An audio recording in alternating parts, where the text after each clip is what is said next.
Šī ir mūsu 12. un noslēdzošā projekta saruna, kurā runājam par attiecībām laulībā un kā tikt galā ar krīzēm tajā. Jo tādas mēdz būt. To piedzīvojuši un par to atklātās sarunās šodien ar mums dalīsies Ulvis un Ieva Kravaļi. Kā ar mainīgiem panākumiem abi iemācījušies tikt ārā no komunikācijas ledus laikmeta un kas jāzina par laulāto pirms kāzām. Un kā laulātajiem tikt galā ar izaicinājumiem un korekcijām, ko abu ikdienā ienes prasīgs un stipras gribas bērns. Atbild uz šo būtisko jautājumu mums šajā sarunās sniegs certificētās sistēmiskās un ģimenes psihoterapijas speciāliste Kristīne Maža. Skatāmies! Labs vakars, Ulvi un Ieva. Liels prieks būt pie jums šeit Rīgā, jūs foršajā dzīvoklī. Jā, prieks arī iepazīties un paldies, ka esat atvēruši savu nama durvis un arī savu stāstu, jā, savu pieredzi.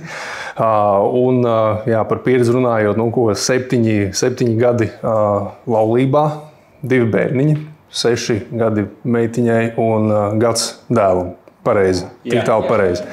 Ulvi, par tevi tātad ļoti gari tituli daudz. Tu esi aktīvs, riktīgi kalpotājs, plašs spektrs Latvijas kristīgās studentu brālības vadītājs. Tu esi pedagogs, tev ir misionāra pieredze, ja, un esi darbojies evaņģēlists. Īsta mīlestība gaida lektors, nometņu pasākumu vadītājs un šajā vakarā pats galvenais uzticīgs tētis un vīrs savai sievai, Ievai. Jā, Ieva, kura savukārt ir mediķa profesija un ārsts, kā mēs jau aizkadrā runājām, tas, kurš palīdz pārlaist visādas procedūras. Nemanot, ja, miega dakteris, anesteziologs. Ļoti svarīga profesija. Te, kad nācām jūsu namā iekšā, es redzēju pie durvīm tādu uzrakstu, ka every family has a story, welcome to ours. Katrai ģimenei ir savs stāsts, laipni lūgti tajā. Tad mans jautājums ir, kā jūs vērtējat savus pirmos 7 laulības gadus? Foršs jautājums. Mums bija īstenībā ar Ulvi tāda tradīcija ik pa laikam atskatīties, kā tad mums ir gājis uz nodzīvoto posmu, nodzīvoto periodu. Tur, 3 mēneši vai pusgads, un bija forši saprast, ka mēs esam kaut kur tālāk tikuši. Mums patīk svinēt tās izmaiņas, kas ir mūsos notikušas. Un jā, kad tie 7 gadi liekas, kādam tas taču nekas nav, vai ne? Bet tajā laikā mēs varējām pamanīt, cik daudz mēs esam paši mainījušies, katrs individuāli un arī vispār kā pāris kopā. Un, protams, par to ir arī riktīgi tāda pateicība Dievam. Un jums šī tradīcija saklausīja pat vairākas reizes gadā, tāda tā kā apstāšanās un mazliet tā kā atskatīšanās, un to jūs darat kur kādā randiņā? Vai pie brokastu galda? Jā, sākumā tie bija randiņi, jā, un tad arī vienkārši, kā sanāk īstenībā. Reizēm Ulvis ir tas, kurš tā kā inicē to, pasēžam, vienkārši. Paskatāmies, kā ir gājis, kur mēs esam un tā. Es domāju, tas arī mums ir daudz palīdzējis pašiem saprast, arī tajā visā ikdienas jūklī saprast un novērtēt to, kas ir bijis, kādas izmaiņas un pārmaiņas ir notikušas. Mums bija viens pāris, kurš pateica domu, ka šie atskatīšanās uz miera brīžiem un uz tiem prieka brīžiem ļoti, ļoti palīdz pārvarēt grūtos brīžus. Jūs piekrist tādai domai? Pilnīgi noteikti. Un arī tas, kāpēc mēs esam runājuši, kāpēc mēs atskatāmies, ir, jo mēs gribam salīdzināt sevi šodien ar sevi vakar, nevis sevi šodien ar citiem apkārt. Jo tad vienmēr ir stress un kā viņiem tā, mums tā, bet tas jau ir mūsu ceļš. Un ka mēs paskatāmies, mēs šodien esam šeit, bet vakar mēs nevarētu būt šeit, jo vakar mums nebija vēl brieduma, zināšanu, tur vēl kaut kādas lietas, vai ne? Tu runā par salīdzināšanu ar citiem? Tas ir reizēm tāds spiediens, apmēram, tā dzīvotajā vidē, ka ir tā kā, salīdzināšana ar apkārtējiem, apmēram, jebko, par statusiem vai par kaut kādu finansiālu, par to, kas tev pieder, ko tu proti. Cik tev sekotāji, cik tev laika, bez maz vai jā, bet tādos katrā kontekstā ir savs kaut kāds tas. Un, bet tas, kas mums palīdz, kopējā atskatīšanās mums palīdz ieraudzīt, ka mums ir jāfokusēs uz savu stāstu un jāmēģina saskatīt, ka Dievs īstenībā ir ar mums tajā visā un viņš mūs kaut kur ved. Mēs jau esam tālāk, kaut kur labākā vietā, nekā bijām pirms gada vai pirms pusgada. Un tie brīži palīdz to ieraudzīt un salīdzināt, ka bet šodien jau mēs esam pieaugušāki nekā bijām vakar. Arī kā saprašana ir mainījusies, kā skatījums uz kaut kādām lietām ir mainījies. Teiksim, pirms 7 gadiem mēs par kaut ko tautas valodā sakot, cepāmies par šito. Šodien liekas tāds. Mūsu gadījumā, mūsu gadījumā mēs cepāmies, mēs tā iekšēji klusējoši gruzdējām, jo mēs tur mēs bubinājām, mēs saucam par bubināšanu, ka mēs ir kaut kāds brīdis, kad ir kaut kādi izaicinājumi vai konflikti vai pārpratumi komunikācijā vai kaut kur tā. Tad jūs pielietojat bubināšanas terapiju? Vai klusuma terapiju, vai mēs to reizēm saucam par ledus laikmetu. Tā, ka vienkārši iestājas ledus laikmets un ir vienam uz otru vai uz ārpasauli? Vienam uz otru un, ja teiksim, kaut kādu sociālu pasākumu, tad Jums tiešām ir tā bijis, jūs tas stāstat patiesību? Protams, jā. Tad nav tā, ka jūs jau ienācāt laulībā ar šo gudrību, ka mums nav sevi jāsalīdzina ar citiem, jāsalīdzina sevi šodien ar sevi vakar. Tas tā ļoti augsta un pareiza doma. Vienkārši jautājums radās, vai tas bija jau no paša sākuma ar tādu atziņu jūs dzīvojat? Man liekas, diezgan ātri gan bija, jā. Tā. Nav konkrēti datumi, nevaram pateikt. Šajā dienā mēs sākam. Bet tā izjūta tāda, ka diezgan agri mēs centāmies. Nav, protams, vienkārši, nav viegli. Kaut kādos brīžos, kad satiekas ar citiem cilvēkiem, un tad nav redzēta un sāk, kā tad iet, un tad kāds sāk stāstīt par kaut kādiem vieniem sasniegumiem, citam tas tur māja, vēl tur tā, un kaut kādā brīdī tev tā nav tajā jomā kaut kur, vai tas nav tik svarīgi vērtības skalā, piemēram, pēkšņi jūties tāds, ko tad es te? Kas jums ir svarīgi? Kas ir jūsu vērtības skalā un domājot par jums kā pāri, par jūsu laulību? Kas ir tās jūsu vienojošās lietas, kuras jūs saprotat, ka neatkarīgi no tā, vai uz pasaules vēl kādam tas ir svarīgi, mums tas ir svarīgi? Viennozīmīgi tā ir mūsu ticība, ka mums ir svarīgi, ka mēs varam savā ticībā būt, palikt, viens otru atbalstīt. Noteikti, ka tas ir sākums visam. Un līdz ar to vērtības, kas no tā izriet, kuras mēs gan vērtības savā starpā, gan ģimenes iekšienē, gan arī uz āru, kuras mēs mēģinām sasinhronizēt, ja būt vienā tādā. Un arī tāda kopējā misija vai kopējais tā sajūta, ka mēs kā ģimene mums ir kopīgs uzdevums kaut kāds. Un tas mums ir ļoti svarīgi, ka lai mēs neaizraujamies pārāk tur, es tāds ideja cilvēks, iespēja cilvēks, un forši, griežam, taisam un ņemamies, un tad es tā kā varu pamest ievu ar bērniem kaut kur, es jau pēc nedēļas būšu apakaļ, nemaz tik ilgi nav, piemēram, jā.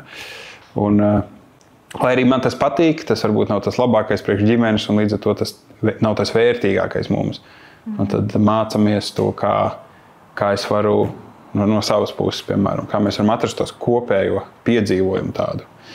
Un, tas ir tāds, es tā teiktu, tās 3 lietas, tā mūsu ticība uz Dievu, un vērtības un kopējais piedzīvojums un kopējais vīzija, kopējais redzējums. Jā. Es varu tikai piekrist. Un sanāk tas, ko Ulvis saka. Vienmēr, visu laiku tieši. Centieni izbalansēt. Mēs taču ļoti perfekti esam. Bet neredzēt. Kā jau mēs visi, jā. Protams, ka nē. Kā jūs no tiem ledus laikmetiem tikāt ārā vai tiekat ārā, vai tas jums ir joprojām kāds ejošs aktuālais process ik pa laikam? Es teiktu tā, ka tā labā ziņa ir tā, ka tie ledus laikmetē, salīdzinot ar pašu sākumu attiecību, tagad ir krietni īsākie ir vispār. Tas ledus laikmetu periods Reizēm mēs būtu 3-4 dienas, nu tā, un es kā bet 4 dienas. No, 4 es pārspīlēju, bet man bišķi patīk pārspīlēt. Pēc sajūtām liekas vispār nedēļa. Jā, pēc sajūtām, tas ir vēl ilgāk. Bet tā praktiski. Tās, teiksim, 3 dienas, jā. Nu, tas tāds ir bijis tā, ka praktiski nav nekāda komunikācija, ir sarunas vispār gandrīz, tur labi, ja vienu teikumu pasaka otram dienas garumā, vai ne, tur pabaro suni. Pabaro suni, vai suns bija ārā, vai tur, jā, nē, nu, piemēram, vai ne, un ka tas ir tāds ļoti nepatīkams, nu, tiešām tā augsta iekšējā tāda izjūta, un es esmu komunikators, verbālais procesētājs, kuram ļoti svarīga informācija, un ja man nav informācijas, es uzkaros. Ja man ir slikta informācija, es zinu, ok, tā tad ir slikti, šis ir slikti, nestrādā, vai kaut ko mainīt. Man ir ar ko strādāt. Ir laba informācija, viss ir forši. Un mēs runājam par informāciju no tavas sievas. Jā, no sievas informācija. Nu, piemēram, kas notiek? Kāpēc ir ledus laikmets? Kas notiek viņā? Kas un tā? Un man ir uzkāriens, bet es redzu, ka viņai notiek process, un viņai vajag padomāt, viņai grūti kaut ko pateikt uzreiz, un tad tas viss tā milst diezgan tāds. Jūs savukārt nav verbālais procesētājs. Galīgi nav. Man to vajadzēja. Īstenībā tas ir arī tas, ko es šo 7 gadu laikā esmu ļoti intensīvi mācījusies un strādājusi pie sevis, apzinoties to, ka Ulvim ir svarīgi, kad es runāju. Viņa mīlestības valoda ir vārdi. Un, nu jā, tāpēc arī man viņš ir svarīgs. Es respektēju viņa tās vajadzības un vēlmi arī, lai es komunicēju, tad jā. Bet tur arī bija tāds dziedināšanas process, man pašai jāiziet. Tā kā es tā nevarēju uzreiz, apmēram mani purina un saka, runā, tad nebūs. Tad aiziet vairāk ciet. Jā, tā. Tā kā tas ir bijis tāds ceļš man pašai pie sevis arī, jā. Tā kā tā.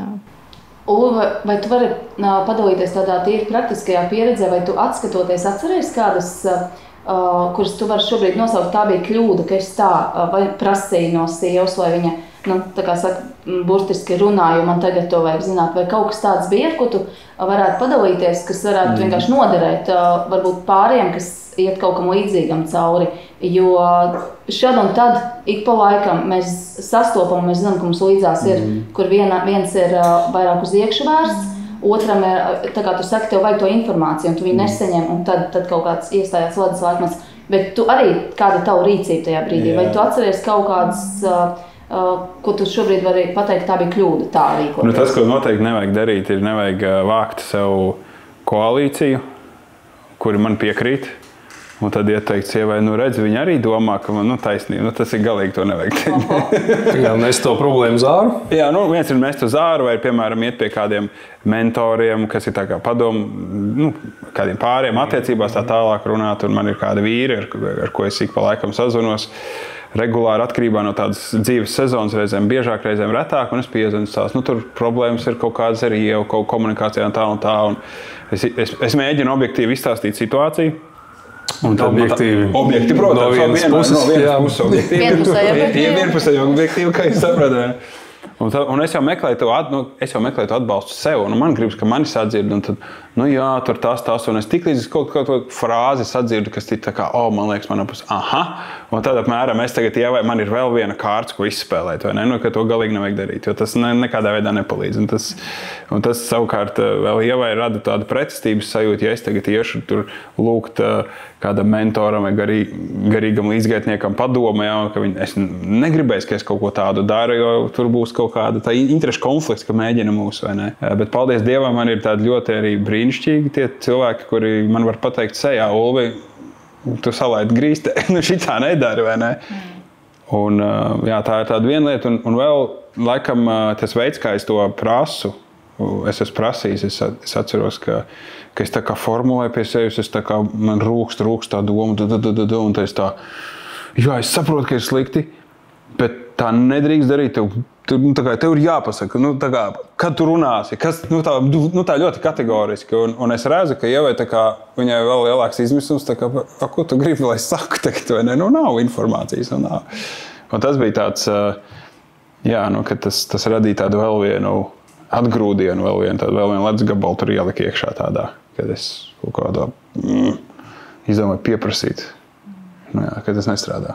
Man jau nebija vieglāk, es jau apzinos, ka mēs jau abi divi tur tā rūkstam tajā visā, bet arī kaut kas tik spēcīgi, ka neļauj, vienkārši tad, tās domas, kamēr formulējās, un tagad tas process ir tiešām krietni ātrāks noticis, bet arī iesākumā tās domas dažādas. Kā lai es viņam to pasaku, kā lai pasaku tā, lai tā kā neievainot. Un tā, kad īstenībā tas nav tik daudz varbūt par ko pateikt, bet kā un ap to visu, jo varētu izšaut arī tā, un tā kā nomest to bumbu, un vai tas būtu vērtīgi, nezinu, tā, jo laikam tas arī kaut kāds mans ievainojums un mantojums no maniem vecākiem, kuri šādā veidā risināja arī konfliktus, tā, un tad atkal es gribu, protams, bija arī šī pieredze, kur arī viņi aizvērās, un tad manī tāds miksings notika, mēģināt saprast, kā labāk, kā šeit, kā mums būtu, un tad, jā. Un tad, protams, tajos neledus laikmetu brīžos mēs par tiem ledus laikmetiem arī runājam, un tad jau mēs varam viens otru sadzirdēt krietni citā līmenī un krietni labāk, un tad saprast, ja atkal mēs nonākam tur, kā tad veiksmīgāk tikt tam cauri. Es tikko atceros vienu epizodi, kur īstenībā mums meita ļoti palīdz. Jā.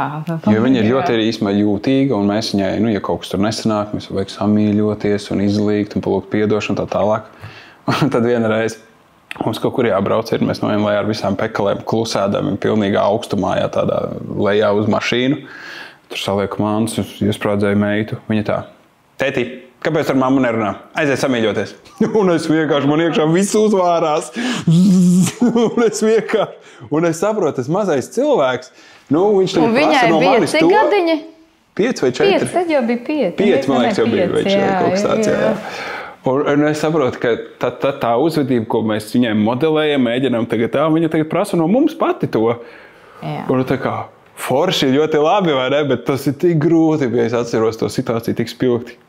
Tu viņas lielo skatienu, tā ļoti kategoriski. Tēti, un palūdz piedošanu. Un palūdz piedošanu mammai, jā, tā palūdz piedošanu. Un es tur, man iekšā viss tur...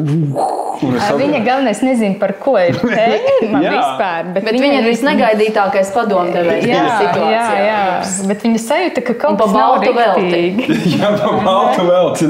Smieklīgākais jau ir tas, ka ne tikai viņa nezina, par ko ir stāsts. Visdrīzāk jau, ka arī jūs īsti nesaprotat līdz galam, kas tur. Ne par konkrēto situāciju, bet tik un tā, kad tu gaidi atbildi, viņa formulēja, un tur tāpat ir kaut kāda nezināšana abās pusēs. Neviens īsti neko nezina, bet tur ir tas mazais, kas pasaka aizēj. Jā, ar Luīzi arī, ka viņam uzdod tādu riktīgo skolu savā ziņā. Jā. Bet šajā skolā, ko mēs arī varam nosaukt tiešām par tādu komunikācijas skolu, kas jums ir no pirmās laulības dienas, kā jūs paši vērtējat? Jūs esat diezgan nozīmīgus soļus spēruši un tālu tikuši? Jo tas nebija noteikti no pirmās laulības dienas. Mēs ļoti aktīvi strādājām pirms laulības. Mēs apzinājāmies, no kādām vidēm mēs nākam, kāds mums ir abiem tā bagāžiņa līdzi. Tas koferīts, ko mēs valkam līdzi no savām ģimenēm. Un īstenībā tas sākās jau ļoti aktīvi pirms laulības. Ko jūs darījāt pirms laulības, lai saprastu, ka jums ir koferītis un ka tas nāk līdzi? Mēs braucām tikties ar dažādiem pāriem. Uz pirms laulību kursu gājām. Tad mēs tikāmies ar ģertrūdas draudzē mācītājiem. Abiem ar sievām, pie vieniem, pie otriem. Vienkārši pavadīt laiku, parunāties. Jums pat nebija neviens problēma jautājums, jūs vienkārši gribējāt parunāt. Par dažādu. Bija kaut kas, jā. Kaut ko mēs tā tagad jāizdomā, ko mēs viņai pajautāsim. Jā, mums viņus nointervēt, vai ne? Tā un tā. Tad mēs meklējām kaut kādas tās iespējas vai vērojām viņas un prasījām, kā tur tas un kā tās attiecības, teiksim, kā tur, teiksim, kā kombinējās, tur nezinu, mana ģimene ar Ievas ģimeni, kā kaut kādas lietas tur risināt, nerisināt, tur cik daudz tas robežas, cik daudz ļaut kaut ko teikt, ietekmēt, tā apmēram, kaut kādas tādas lietas, es atceros, bija dažas no tām tēmām. Un tad atceros laulību dienā, mācītājs Rinalds Grants, viņš mums laulā, viņš saka, jūs esat bijuši visiem iespējamiem kursiem, visi tagad ir jāsāk dzīvot, baudīt laulību, vai ne? Tā esam tā kā, tas bija viņa tāds, to es atceros no tās laulību dienas uzrunas. Un es teiktu, ka tas ir arī tāds, paldies Dievam, paldies cilvēkiem apkārt, kas mums tā kā deva tādu iespēju viņiem piekļūt. Tā kā mēs jautājām, vai mēs varam atbraukt vienkārši ciemos uz pāris stundām. Viņi saka, jā, un tad piedāvā kādu laiku. Jūs izmantojāt tos resursus, kas jums ir apkārt. Jā. Tas varētu būt ļoti, ļoti tāds vērtīgs ieteikums citiem. Man jums ir abiem jautājums. Tagad atskatoties un saprotot, vai ir kādas jomas un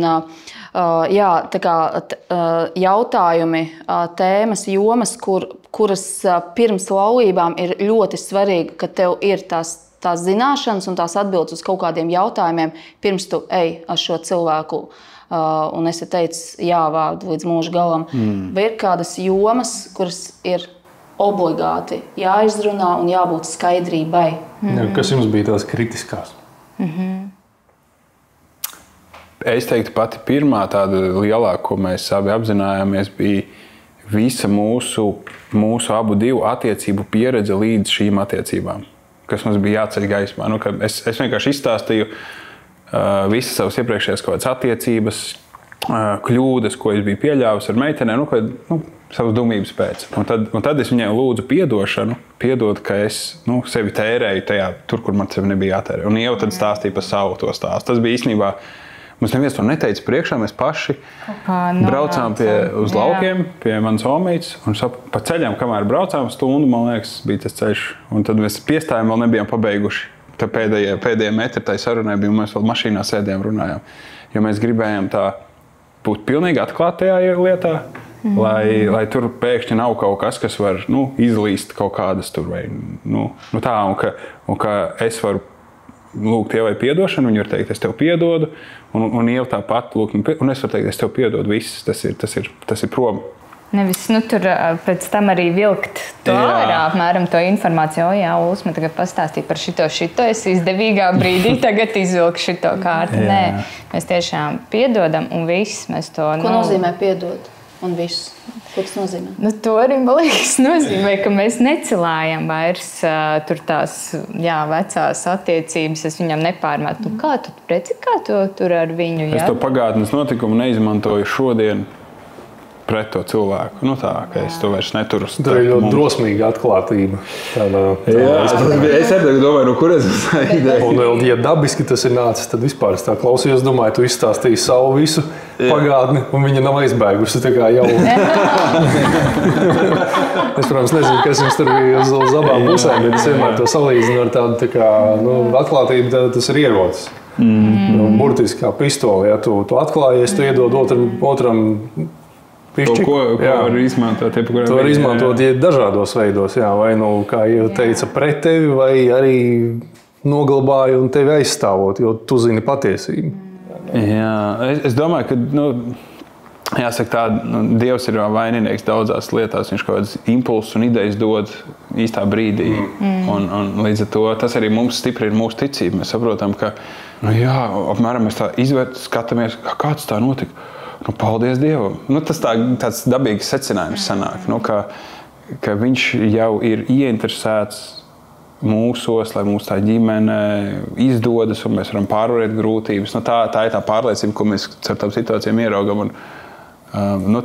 Cik lielu lomu, atgriežoties vēl pie nedaudz leduslaikmetiem, cik lielu lomu tajos brīžos jums spēlēja jūsu pie altāra dotais solījums un lēmums būt kopā?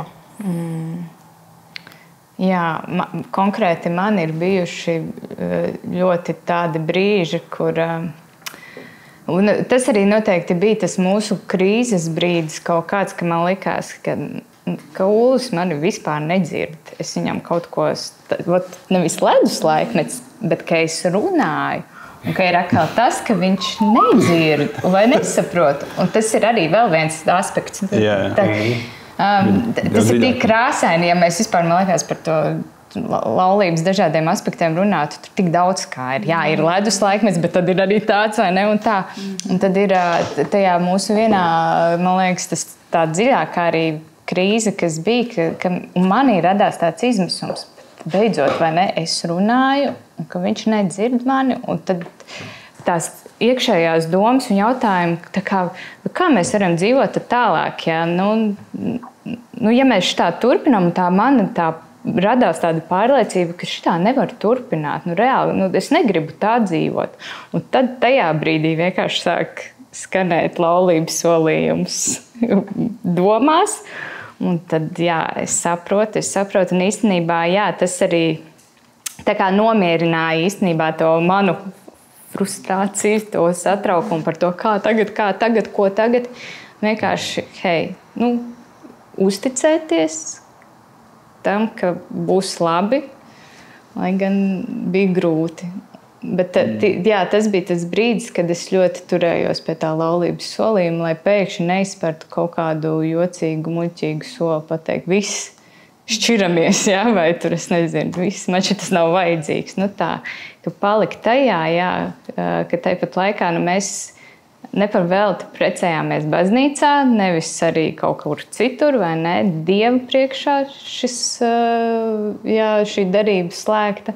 Un mēs ticam, ka viņš arī mums palīdz mūsu attiecībās, mūsu laulībā, un tad, tas ir tas brīdis, kad vienkārši uzticēties arī tad, kad varbūt tas otrs nesaprot mani, nedzird mani, bet kaut kā nest tos īstenībā tādā lūkšanā Dieva priekšā.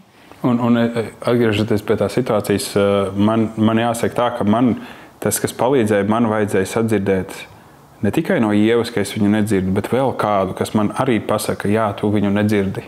Un tad man bija tā, es tiešām viņu laikam nedzirdu. Un tas bija man tās lūzums. Tur tas mentors nostrādāja, tur bija tādi čupiņi mentori, tā var teikt. Bet tur arī bija tās ģimenes īstenībā, ar kurām mums ir attiecības šobrīd. Tās gan jau ir citas ģimenes nekā tās, pie kurām mēs devāmies pirms laulības, bet tās mums arī ļoti tiešām palīdz. Savu pieredzi, kas viņiem ir bijusi, kam viņi ir gājuši cauri. Un mēs jūtamies arī ar viņiem droši, ka mēs varam nest tiešām vislielāko, man liekas, miskasti, ko mēs izrokam mūsu attiecībās, nest arī pie viņiem un teikt, mēs atradām šito, ko tagad šito darīt. Un ka viņi var iestāties. Viņi nav tā kā mēs, kas iembielien miskastē un kaut ko izlok, mēs uzreiz pa galvu. Viņi mums tā nedara. labi, es joku. Simba ir jūsu sunīts, un viņš mums šeit arī ir. Kas ir Simba? Kas ir Simba? Mūsu suns ir. Simba nav sievas iesauka. Tas ir ļoti svarīgi, ka Simba nav sievas iesauka. Un kā tieši tā viena ģimenes pāris teica, ka mums vajag, lai kāds mums palīdz vienam otru iztulkot. Kad mēs savstarpēji mēģinām runāt, un ja man kaut ko saka, man liekas, ko tu tur cepies, bet kad ir kāds vēl pāris, piemēram, teiksim, ja jūs būtu tas pāris, jau kaut ko saka, un es tur dodu, tad tu vari teikt, Viktorija, klausies. Viņi tev mēģina pateikt šo, un lai es sadzirdu, iztulko to, ko es kaut kur... Bet bumbiņi tāpat ir jūsu pusē, jo Protams, pāris pāriem var dalīties, var pat iedot iespējams norādīt uz kaut kādu virzienu, bet lēmums tāpat jums paliek, vai ne? Vai jūs sadzirdat, vai jūs pieņemat, vai jūs kaut ko mainat savā uzvedībā? Protams, var iecirsties un pateikt, nē. Jūs vairs neesat mūsu draugi. Visi mēs pirms vairāk nenāksim. Jūs mums nepateicāt to, ko mēs gribējām dzirdēt. Un vēl jau tur ir arī, ko jūs sakāt, tas tāds pāru mentorings savstarpējs, kas ir diezgan izdevīgs tāds komunas principa pasākums. Tieši tā. Tu veido attiecības un vēl visādi labumi, bet ienāc prātā arī tāda doma, ka šīs te īpašības, kas mums katram piemīt, viņas jau nav ekskluzīvas vīriešiem un sievietēm. Piemēram, tas, ko tu minēji, verbālā procesēšana, tas nav tikai tev kā vīrietim, tas tev ir vienkārši kā cilvēkam. Un tad pretējais, kas ir tev, tu klusībā visu pārdomā, tas nav tev kā sievietē. Un tad bonus tam, ka jūs sanākat kopā ar citiem pāriem, jūs varat neviļus uzrauties uz tiem, kur ir pretēji šīs te īpašības, un tad tur es kā vīrietis sapratīšu tavu to to kluso procesēšanu, un tu dabūsi sievietes perspektīvu no sievietes, kurai atkal ir tā verbālā, un tad tur notiek šī te krustiniskā komunikācija, ļoti forša lieta. tulkošanā tieši. Jā, viennozīmīgi. Un es domāju, arī tas, man liekas, tas lielākais solis ir tos attiecības sākt veidot un ielaist to vēl kādu savā tajā ģimenē. Kā jūs teicāt, uz mūsu durvīm rakstīts, katrai ģimenei stāsts, laipni lūdzam mūsajā stāstā. Un tāpat tas tāds foršs, kā uzraksts uz durvīm. Viens ir ielaist savā mājā, uzcienāta tēja, paldies, vai ne? Bet otrs ir ielaist vēl dziļāk savā dzīvē, savās kaut kādos izaicinājumos. Un tur nevar tā, ka tu viss jau tur neielaidīsi. Līdz ar to ir tāds Bet es saklausu tajā jūsu, kā jūs dalāties, ka galvenais ir nepalikt laulībai kā vientuļai salai. Ka jūs paliekat tikai divatā, un citi mūs nesaprot, mums citus nevajag. Jā, tajā nepalikt. Nē, noteikti. Galīgi nav labi tad.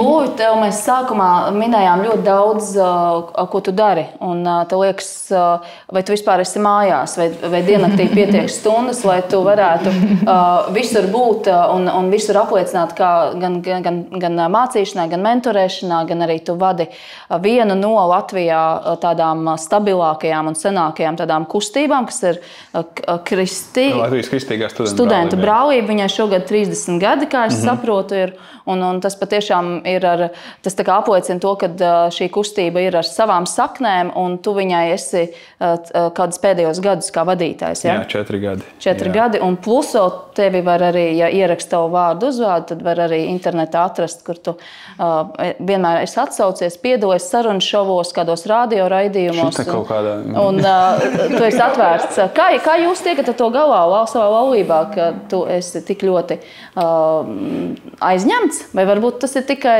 ārēji? Jā, paldies Dievam par manu sieviņu, ka viņa ir tik pacietīga ar mani. Mēs viņai arī pajautāsim pēc brīža. Viņa arī pajautāsim. Varēs apstiprināt vai noliegt. Jā. Viss, ko tu teiksi, tiks un var tikt izmantots pret tevi. Jā, es jau to saprotu. Arī bez šīs piebildes. Es teiktu, ka tas vēl ir procesā joprojām. Jo tas, teiksim, šajā gadījumā kristīgā studentu brālība ir ļoti tāds dinamisks un ir kaut kas, ko var paredzēt, un ir kaut kas, ko nevar paredzēt. Un tas ir darbs ar cilvēkiem, tā ir arī kalpošana. Un reizēm ir kaut kādas situācijas, kur es, piemēram, plānoju, ka vakars noslēgsies, teiksim, 8, un ir cilvēks, kuram ir sāpe, viņš ir tā, un viņš ir pilnīgi tur, nezinu, satriekts, salauzts, vai viņam ļoti vajag tagad, jo viņš tur, nezinu, atbraucis no pilsētas X, jā, un uz to vakaru, un mana klātbūtne tur, tā kā es tā jūtu, ka, es varētu 15 minūtes ilgāk. Un tad tas notiek vienu reizi, un tad otru, trešo, un tad tās ir 20 minūtes. Tas nav 15 minūtes. Tas ir 20 minūtes. Tas ir 20, jā. 16. Jūs saprotat to domu. Jā. Un tad tas, ko es ieraugu, man liekas, tas bija ļoti vērtīgi, bet es atnāk mājās un saprotu, ka tam ir otra puse, ka tas kaut ko maksā šeit. Un tad man ir jāatrod, viss, tad tas tā nedara.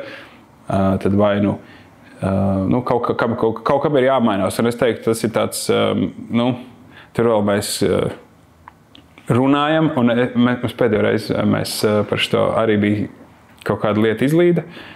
Un es aizvedu meitu uz bērndārzu un ievacot, tad, kad brauc atpakaļ, uzzvani. Un tā, mēs pa telefonu brauc un runājam, un mēs tur strīdamies, un es tā, pasties, kā mēs strīdamies. Jā, mēs vismaz strīdamies, nevis klusējam, tas jau ir labi, vai ne? To pasaka Ieva.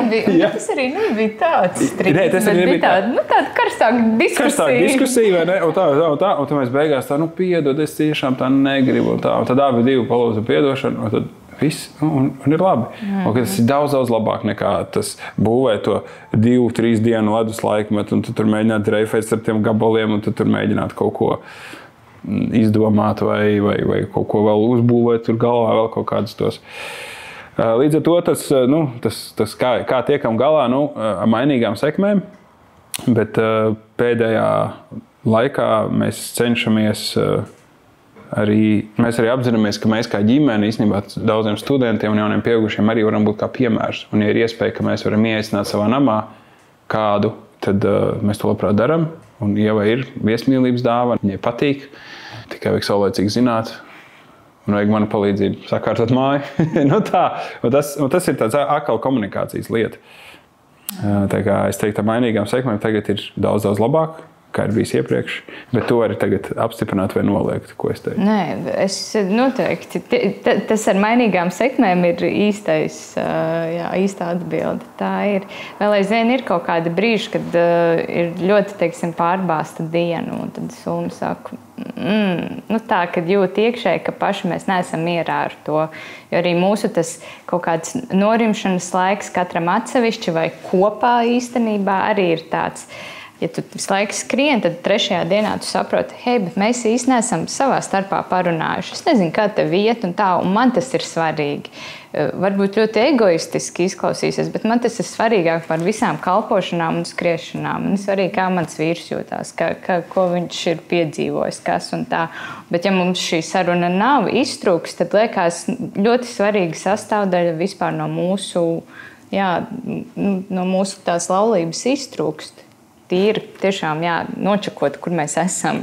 Cik svarīgi tev kā sievai ir, vai tev vīrs pamana to, ka arī tu vari būt nogurusi, varbūt, kad arī tu teici, ka tev ir svarīgi zināt, kā viņš jūtās, bet cik tev pašai ir svarīgi, vai tavs vīrs zina, kā tu jūties, un ka tu varbūt esi nogurusi, jo, kā mēs zinām, mazu bērnu māmiņas nesēž tikai mājās un neko nedara. Tas tiešām ir arī tāds piepildīts, dinamisks un spēkus paņemošs posms no dzīves. Un ja tu tieši šobrīd esi tajā posmā. Jums ir 6 gadnieks, es saprotu, un 1 gadu vecs bērniņš. Un tu taču esi dažreiz nogurusi, vai ne? Tas tāds maigs jautājums, bet jā, protams. Un tad arī, es domāju, šis laiks mājās un tādā režīmā ir arī mani kaut kur mācījis tajā, kad es varu pieprasīt, nevis tā kā pieprasīt, bet es arī daudz vairāk par šo runāju. Un teiksim, pasaku, man vajag manu laiku.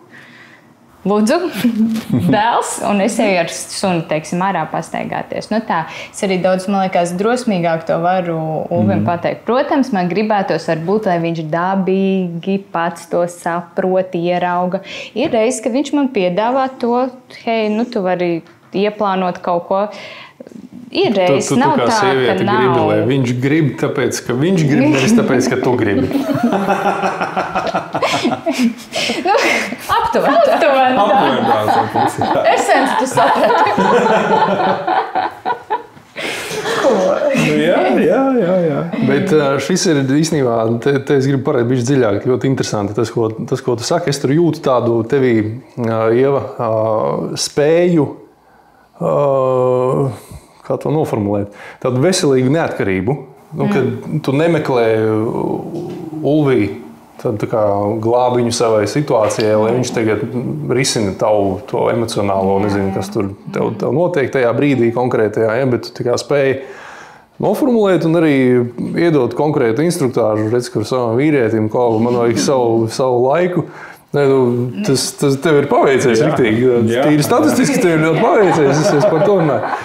Kā tu pie tā esi nonākusi? Īstenībā šajā grūtniecības laikā man bija iespēja lasīt dažādu literatūru. Un ne tikai medicīnisku literatūru. Es biju par to ļoti laimīga īstenībā.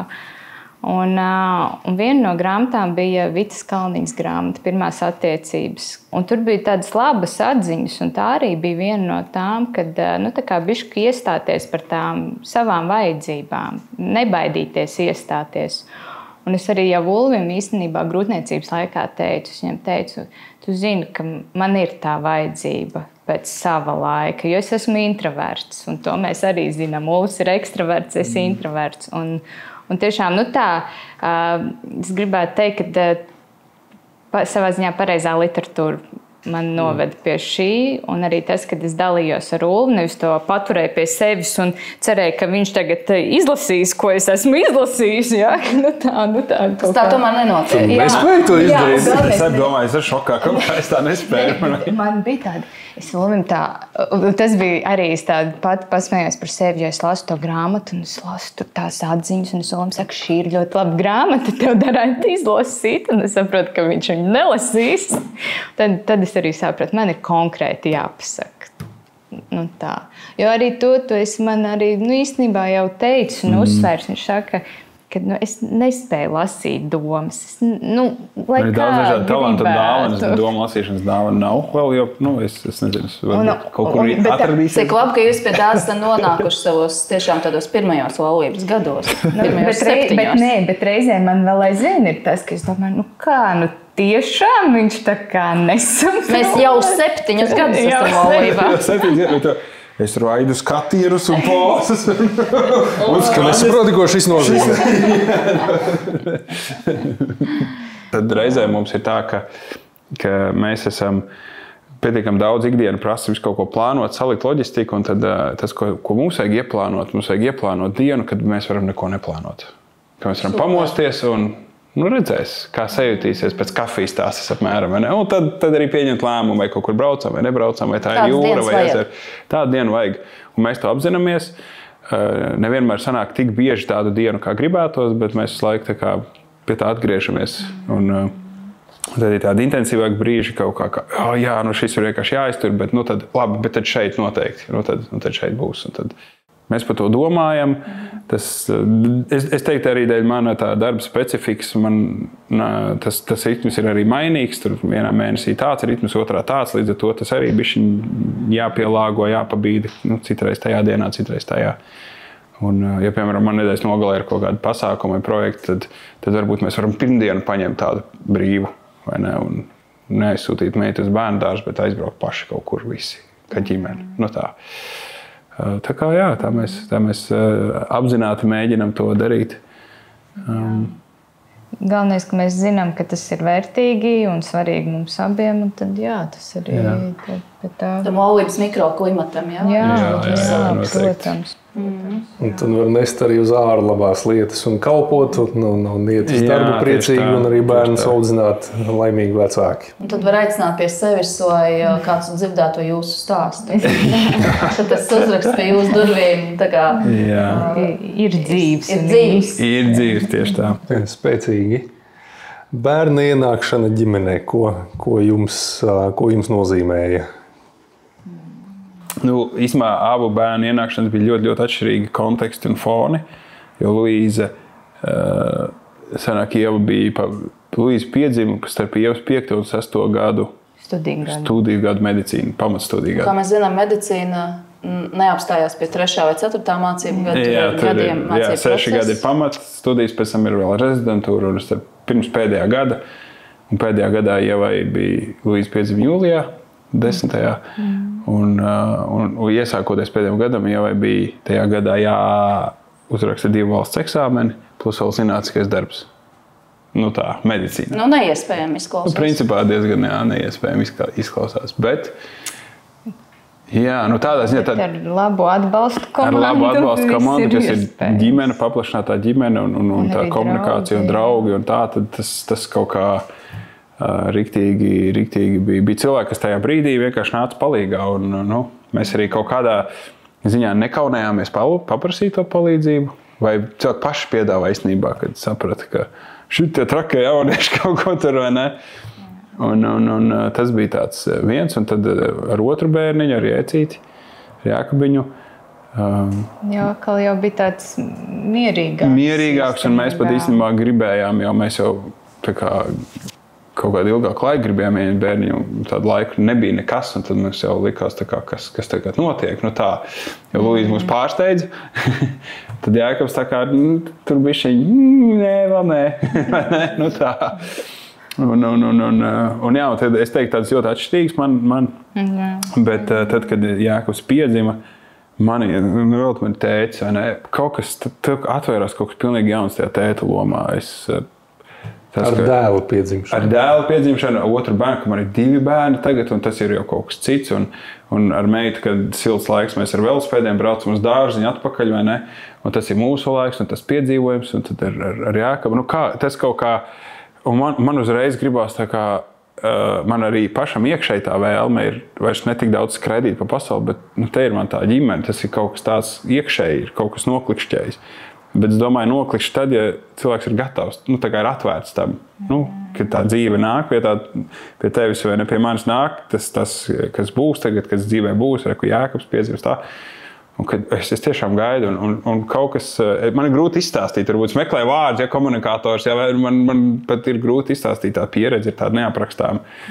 Un tas brīdis, tas pats mirklis, kad Luīza piedzima, jo, kā vīrietim, viņš tāds, vismaz esmu mana galva tāda, jā, bērniņš puncītī, jā, bet kamēr viņš nav ārā, tikmēr tas ir vienkārši tāds abstrakts koncepts par to, ko nozīmē būt tētim, kad ir mazs bērns, un tā kā viņš ir puncī, un vienā brīdī, uzpunča jau, un tagad ir, tagad točni sākās viss, vai ne? Bet es atceros to brīdi, kad Luīza piedzima, un es jau tikai tur tā un atbalstīju viņa tā un tā, un nolieku to Luīzīti uz punča tajās dzemdībās jau. Un tajā mirklī man tad cilvēki vienkārši iekrīt mīlestību uz bērnu. Tā kā no debesīm. Nezināju, ka tev var atvērties. Ka manī var atvērties tāda kapacitāte, un vienkārši iekrīt, un es vienkārši mīlu to cilvēku. Man nav nejausmas nekas, viņš neko ne sevi ir pierādījis, neapliecinājis, ne vispār zina, kas es tāds esmu apzināts. Tā. Bet vienkārši ir mīlestība. Bez nosacījuma. Pilnīgi bez nosacījuma. Un es tā kā tādu slēdzi bez mazliet, tas klik kāds ieslēdz. Un tā bija tāda mana pieredze. Un arī ēkam tieši tas pats, kad un iedod to mīlestību, liekas, vai te vanī vēl var būt telpa, vēl kaut kur mīlestība, vai vēl kādu. Piedzimst otrais bērns var, vai ne? Kā jums ikdienā sokās ar audzināšanu un ar vienprātību audzināšanas jautājumos? Man liekas, tā vienprātība mums ir tieši uz audzināšanu, jā, bet mums Luīza ir ar ļoti stipru gribu, raksturu. Un ļoti daudz enerģiju. Un mēs esam reizēm arī, jāsaka tā, bijuši pie tāda punkta, kad mums tāds Dievs, kāpēc apmēram? Kāpēc tieši tā? Gribētos mierīgi, tā harmoniski visu. Jā, bet ir, teiksim, tur ir sprādziens, kas mums jāmēģina tagad saprast, kas pie kā turās, kā lai to visu kaut kā savāc kopā. Un es domāju, tieši tāpēc arī tur mēs esam ļoti daudz ar to mainījušies, un daudz, kas mums ir bijis tā kā kalts nost tieši ar to, ka mums meitiņa ir, tāda, kāda viņa ir. Ar stipru gribu. Jā. Un tas tādā ziņā, jā, ir grūti brīžiem, nav tā viegli, brīžiem ir ļoti grūti. Tajā pašā laikā, jā, mēs esam arī piedzīvojuši to, cik ļoti tas, kāda viņa ir mainījis mūs, man liekas, arī. Tā uz pozitīvo, nevis tā, ka mēs esam tur palikuši vēl kaut kā. Kaut kas teica, viņa būs vadītājs, kad izaugs, saka, būs. Viņa jau ir vadītājs. Viņa jau, šitā, kad reizēm...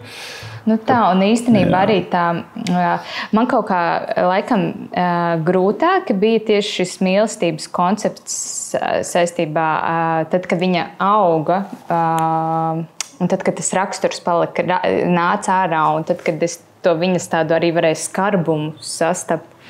Un tad bija tādas arī pašai domas, bet nē, es taču mīlu savu meitu, bet viņa, teiksim, dara pāri.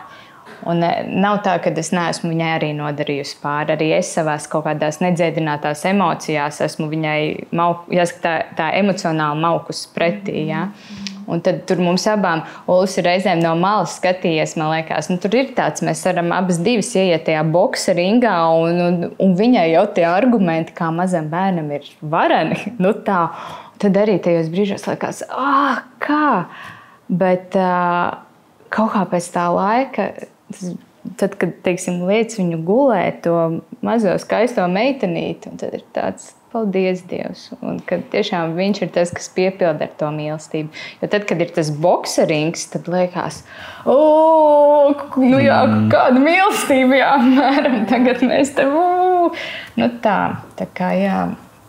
Un tas grūtākais man ir bijis, ka tajos brīžos, kad uzboksējās, tad tā kā viņai pielas, labi, atnāk, piedod tēti, pēc 3 sekundēm. Es varu našķīti. Paga, pēkšņi vienkārši tā pārslēdzās viss un tā, bet ja jau es saku, ka piedevu, tad piedevu viss, tad tiešām piedevu. Ja mēs pieaugšie spētu tā. Jā, tā, čik. Jā? Tas ir tas, ko mēs esam runājuši. Ja mēs varētu tā. Jā, izrunāju, piedod, labi, viss, tad dzīvojam tālāk. Tā viegli nopurināt nos to. Viņa tā ļoti ātri pārslēdzās, un tas ir reizēm grūti, ka es esmu vēl kaut kādu arī pusdienu vēl tāds uzvilkts un iekšējā tāda augsmē no tā, kas no rīta notika, piemēram, vai es reizēm ievai zvanu, es aizvedu Luīzu bērndārs pulkstenis 9 no rīta, un es saku, man vairs nav spēka, es gribu mājās gulēt. Un es esmu pilnīgi izžmiegts, visu dienas enerģija, un man ir jāiet, man tagad ir kaut kādi svarīgi lēmumi, jāpieņem svarīgas sarunas, man vairs nav enerģijas vispār. Paldies, ka tu to stāstīji, jo es domāju, gan mums ir ļoti, ļoti pazīstams šādas situācijas un tās sajūta, un es esmu pārliecināta, ka noteikti būs vēl vecāki, kuri atpazīst un māja ar galvu un saka, jā, beidzot kāds to pateica, kad var 9 no rīta būt grūti. Sajūt, ka ir 5 vakarā. Kad ir 5 vakarā. Jums, gatavojoties šai sarunai, mēs jums iedevām mājas darbu. Jums bija mājas darbs izdomāt jautājumu, un mums bija mājas darbs atrast atbildi. Un paldies par jūsu labi noformulēto un iedoto jautājumu, kuru mēs tālāk adresējām arī jūsu izvēlētajam tādam sarunas ekspertam. Un jums bija jautājums, kā rīkoties vecākiem un ko mainīt, ja mēs sastopamies ar konstantu skaļu kliekšanu, runāšanu pretī, kā arī izvairīšanos, kad vecāki vēlas izrunāt situāciju. Jo mēs zinām, ka arī tas ietekmē atmosfēru mājās, tas ietekmē arī atmosfēru, kas ir starp jums kā laulātajiem. Un paldies par šo uzdoto būtisko jautājumu. Un jūs ļoti gribējāt dzirdēt, kā uz šo jautājumu, ko varētu pateikt certificētā sistēmiskās un ģimenes psihoterapijas speciāliste, certificētā supervizora un certificētā terapija praktiķe Kristīne Maže. Atbilde ir sagatavota, mēs viņu kopā noskatīsimies. Labdien, Olvi un Ieva! Paldies par jūsu jautājumu. Droši vien jau, ka šī kliekšana, runāšana pretī, pavēlēšana, skriešana prom nav radusies vienā dienā. Tā jau kādu laiku ir veidojusies. Un iespējams tas kaut ko parāda par jūsu attieksmi pret šiem 2 lielajiem pretpoliem atbalstu un kontroli bērnu audzināšanā. Un tā tas ir, ka mēs katrs atsaucamies bērnu audzināšanai, izējot no savas dzīves pieredzes. Tie vecāki, kur ir piedzīvojuši pārmērīgu kontroli, gandrīz vai diktatūru, vai vienaldzība no vecāku puses, parasti tiem ir grūtāk skaidras robežas novilkt.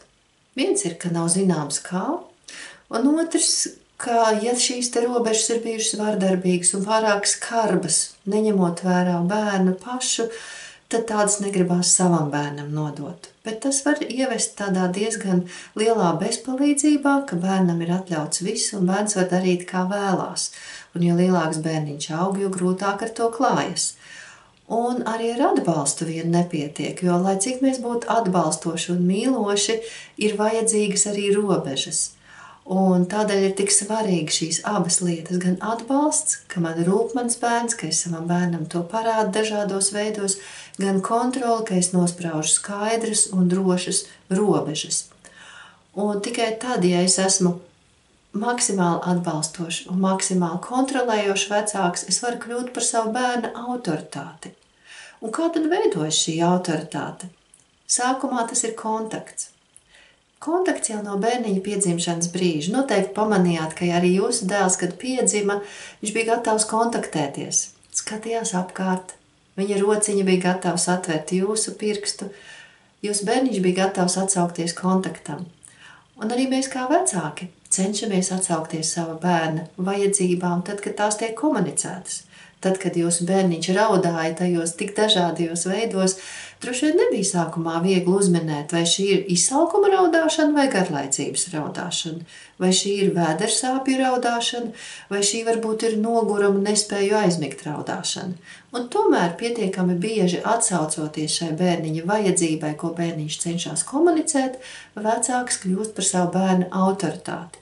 Un tikai pēc tam jau mēs varam sākt nospraust kādas robežas, un bērniņš tās ievēro, jo mēs esam kļuvuši par viņa autoritāti.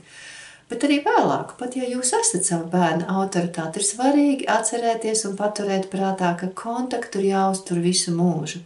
Un ko tad nozīmē šis kontakts? Ne jau elektrības kontakts. Kontakts nozīmē pamanīt savu bērnu, redzēt, sajust, sadzirdēt. Nevis tikai tad, kad bērniņš neklausa, bet iepazīties ar savu bērnu, parādīt interesi par savu bērnu, pavadīt laiku kopā, pateikt, tagad man ir 5 minūtes vai 10 minūtes tikai tev. Uzlikšu taimeri, un mēs varam darīt, ko vien tu vēlēsi šajā laikā. Un jūs varbūt teiksiet, tā jau viss mans brīvais laiks aiziet bērnam. Bet iespējams, ka tāda nedalīta uzmanība nemaz tik bieži jūsu bērns nepiedzīvo.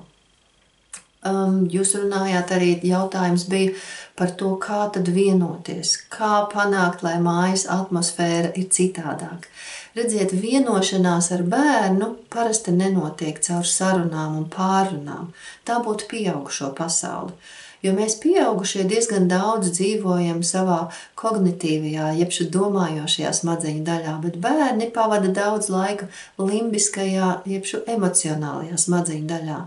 Un viņu emocijas līdz ar to ir ļoti spēcīgas, ļoti intensīvas, un viņiem ir vajadzīgs mūsu atbalsts šīs emocijas regulēt. Un tad, ja mēs mēģinām to darīt ar runāšanu, tas ļoti reti palīdz.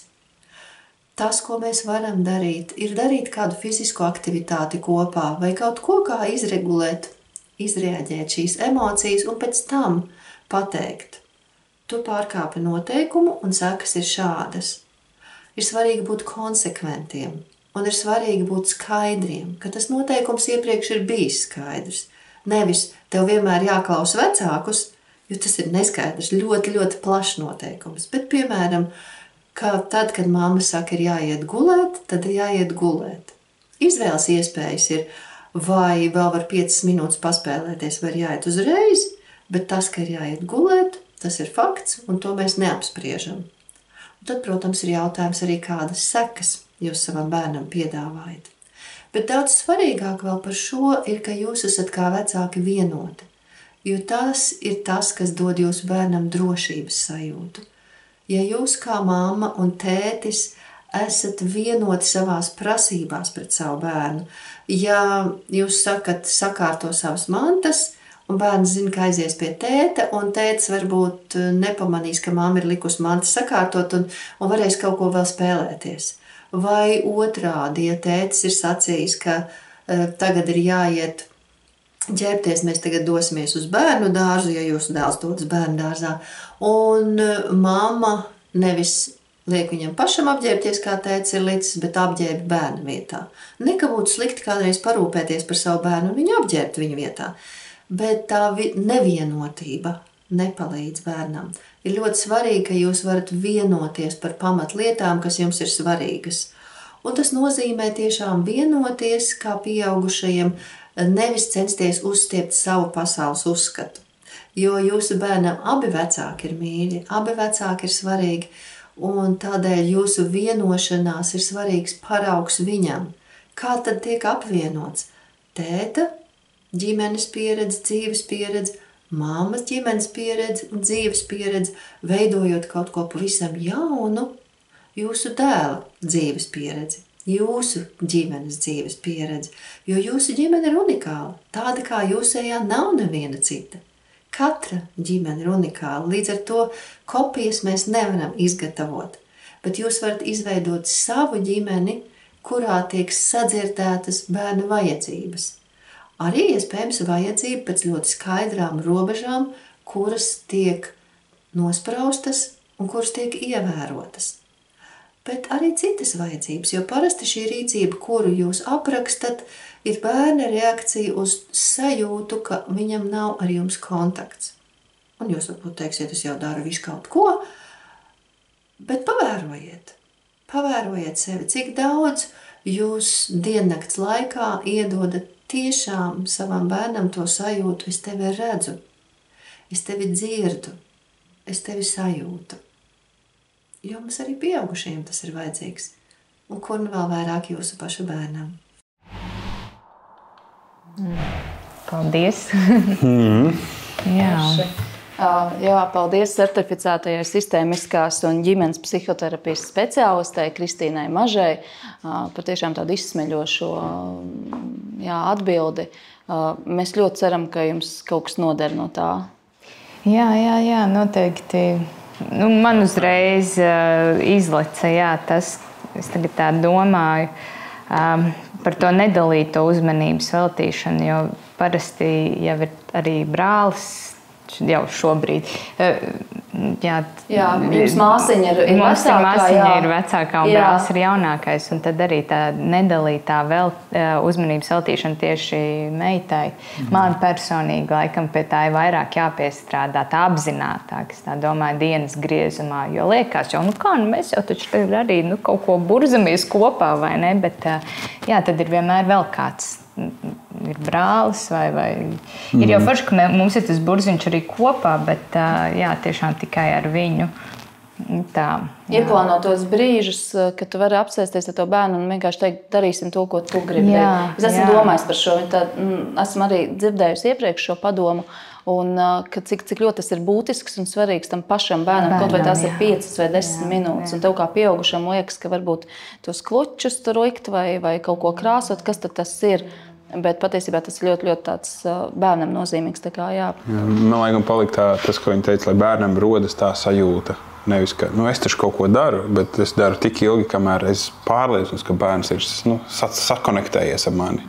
Ka viņš izjūt to interesi, to klātbūtni, satikšanos mirkli. Un tas, man liekas, tāds tā kā vēro to bērnu tā, un es riktīgi gribu. Jā, es teiktu, mēs ar Luīzu esam diezgan tuvi, tā, emocionāli, un ka viņa parasti mani aicina tur, ejam spēlēties vai kaut ko. Un, pavandīties, padauzīties vai kaut ko tādu, tad, jā. Tā ir tāda, vai padejot ko istaba uzliek mūziku, un tad vienkārši teica, tagad es dejoju, tu jādejo tāpat kā es. Un tad mēs dejojam, un tas ir arī tāds. Jā, man ir daži video materiāli. Kurus nevar rādīt. Mēs varētu šīs sarunas beigās tos ielikt. Mēs to teoriju ļoti labi zinām. Praktiski pie tā mums ir jāpiestrādā. Vai jums izdodās nākamajos laulības gados to praktisko? Jā. Tā kā liels paldies Ulvi un Ieva par stāstu, par atklātību, par praktiskiem piemēriem iz dzīves. Ļoti daudz atziņas es noteikti sev paņēmu. Es ticu, ka arī tie, kas mūs klausījās, skatījās, arī sev paņēma gan par laika plānošanu, gan par to, kas notiek ar mums tēviem, ja, kad bērni piedzimst un ļoti daudz ko arī citu. Tā kā paldies vēlreiz arī katram, kas klausījās un skatījās. Un jums savukārt novēlu 7 pārvērst par 70 un vēl vairāk gadiem skaistiem, baudāmiem laulībā. Lai laimīga laulība līdz mūža galam. Un kopā ar jums mēs arī sakam paldies mūsu brīnišķīgajai komandai, kas ir šīs sarunas arī pirmie gan klausītāji, gan skatītāji. Un ar šo jūsu sarunu mēs noslēdzam tādu brīnišķīgu projekta posmu, kurā mēs tikāmies ar pāriem un runājām par laulību, attiecību, par krīzēm, bet galvenais, kā iziet no tā. Un tad šajā brīdī mēs milzīgi paldies sakam mūsu operatoram Pēterim Tīsam un mūsu brīnišķīgajai make-up meistarei Ievai Balodai, kā arī šī projekta tādai vadītājai Elīnai Kārklai. Paldies! Paldies, Tīmā!